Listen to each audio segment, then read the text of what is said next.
नमस्कार दोस्तों, ये सूर्योदय आपके जीवन में लाखों खुशियाँ और समृद्धि लाए, इसी शुभकामना के साथ मैं वंदनी आप सबका स्वागत करती हूँ। अपि स्वर्णमयी लंका नामे लक्ष्मण रोचते, जननी जन्मभूमि स्वर्गादपि गरीयसी। अर्थात हे लक्ष्मण, यद्यपि यह लंका सोने की बनी है, फिर भी मुझे इसमें कोई रुचि नहीं, क्योंकि जननी और जन्मभूमि स्वर्ग से भी महान है। यह प्रसिद्ध श्लोक रामायण के लंका विजय प्रकरण से है, जब राम जी सीता हरण का दुस्साहस करने वाले लंकाधिपति रावण का अंत कर विभीषण का राज तिलक करते हैं। तब लक्ष्मण सुवर्णमयी सुंदर दिव्य लंका की चमक दमक को देख चकित रह जाते हैं और श्री राम को लंका में रहने की सलाह देते हैं। तब प्रभु राम अपने अनुज को समझाते हैं, जहाँ मानव का जन्म होता है वहाँ मिट्टी की सुगंध की तुलना किसी से भी नहीं की जा सकती। माता का प्यार, दुलार व वात्सल्य अतुलनीय है। वह बच्चे को जन्म देती है, लालन पालन करती है और अंत तक कष्टों को सहते हुए अपने सुखों का परित्याग करके अपने बच्चों को संरक्षण करती है।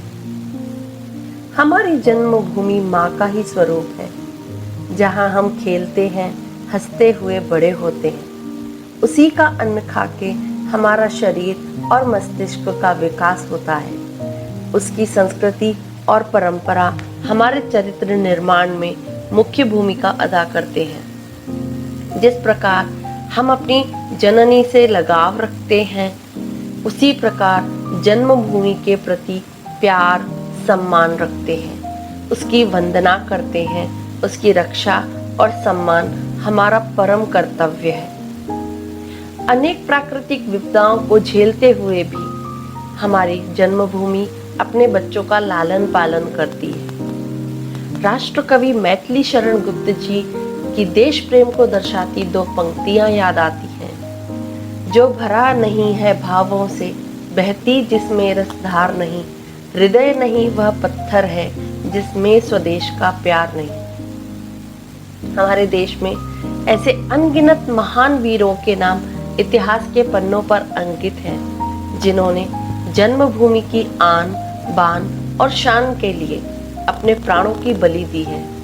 जिन्होंने न सिर्फ अपनी माँ, अपने कुल को, अपितु संपूर्ण देश को गौरवान्वित किया है। जन्मभूमि से प्रेम के कारण ही महाराणा प्रताप ने अकबर से युद्ध हारने के बावजूद उसकी अधीनता स्वीकार नहीं की और वन में सहर्ष घास की रोटी खाना स्वीकार किया। हमारे देश को आजादी दिलाने के लिए असंख्य वीरों ने अपने प्राणों की आहुति दी, तभी हमें यह बहुमूल्य आजादी प्राप्त हुई।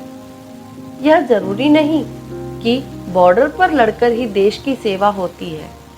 हम देश में बेसहारा निशक्त लोगों की सहायता कर सकते हैं और यथासंभव राष्ट्रहित और विकास में योगदान कर सकते हैं।